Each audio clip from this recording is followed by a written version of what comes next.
அனைவருக்கும் வணக்கம். தாவேகா தலைவர் திரு விஜய் அவர்களுக்கு சரியான ஒரு செப்பல் சாட்டு கொடுத்திருக்காங்க. அது யாருன்னு நம்ம பார்க்க போறோம். பிஜேபி தில்லுமுள்ளு பண்ணி தான் ஜெயிக்குது அப்படின்ட்டு பொதுமக்கள் மத்தியில பேசியிருப்பாரு. இது காணொலி வைரல் ஆச்சு. அப்ப பிரஸ் மீட்ல இது பாஜக மாநில தலைவர் திரு நயனார் நாகேந்திரன் அவங்கள்ட்ட கேக்குறாங்க, பாஜக தில்லுமுள்ளு பண்ணி தான் ஜெயிக்குதா அப்படின்னு விஜய் சொல்லியிருக்காங்க அப்படின்னு. அவர் சரியான செப்பல் சாட்டு கொடுத்த மாதிரி நாசு சரியான பாயிண்ட் அடி. எப்பா அப்படின்னா தமிழ்நாட்டுல நாங்க தானே இருக்கணும், ஏன் திமுக ஆட்சிங்க?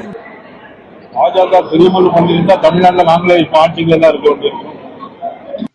தில்லுமுள்ளு பண்ணி தான் பிஜேபி ஜெயிக்கும்னா நீ எல்லாம் எதுக்கு அரசியலுக்கு வார? முத யோசிச்சு பாரு. பிஜேபி தில்லுமுள்ளு பண்ணி ஜெயிக்குதுன்னா நீ அரசியலுக்கு ஜெயிக்க முடியுமா? அப்ப எந்த நம்பிக்கையில நீ அரசியலுக்கு வர? அப்ப உனக்கே தெரியுது தில்லுமுள்ளு அரசியல பண்ண முடியாது. இது ஒரு ஜனநாயக நாடு.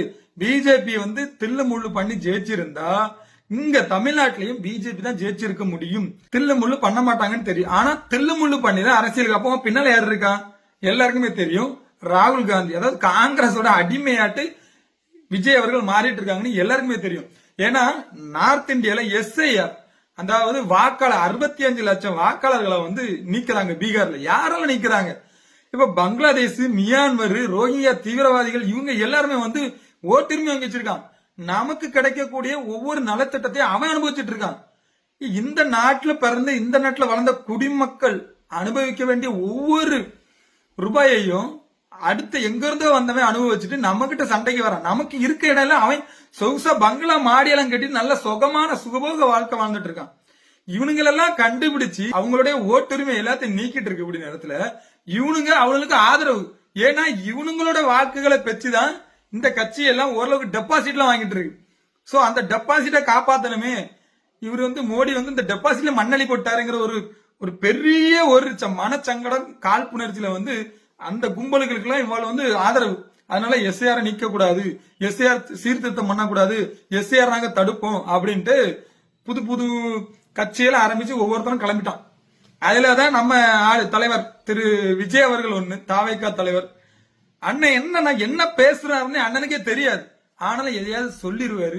நாம கண்டு காணாத மாதிரி இருந்தாலும் ஒரு பிரைம் மினிஸ்டர் எவ்வளவு பெரிய எவ்வளவு செல்வாக்கு இருக்கு பாய்ப்போம். எந்த நாட்டுக்கு போனாலும் அந்த அளவுக்கு சிகப்பு கம்பல வரவேற்பு கொடுத்து ஒவ்வொரு பிரைம் மினிஸ்டர் அந்த நாட்டோட அதிபர்கள் எல்லாம் வரவேற்றுட்டு இருக்கான். அதனால காங்கிரஸ்காரன் என்ன சொல்றானோ அதே டேட்டாவை அப்படியே வச்சு காங்கிரசின் முகமாக தமிழ்நாட்டுல தாவேகாங்கிற ஒரு கட்சி ஆரம்பிச்சு அதுக்கு ஒரு தலைவரா சினிமா நடிகர் விஜய் அவர்கள் இருக்காங்க.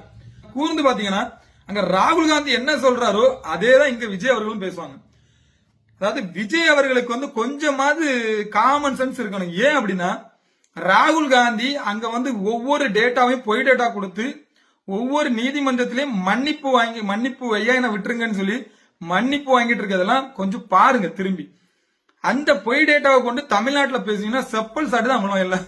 அதனால முத எஸ்ஐஆர்னா என்னன்னு நல்லா தெளிவா படிச்சுக்கிட்டு அதுக்கு ஏத்த மாதிரி கருத்து சொல்லுங்க. இந்த மாதிரி பேசுறதுக்கு முன்னாடி கொஞ்சம் சிந்தித்து பேட்டி கொடுங்க.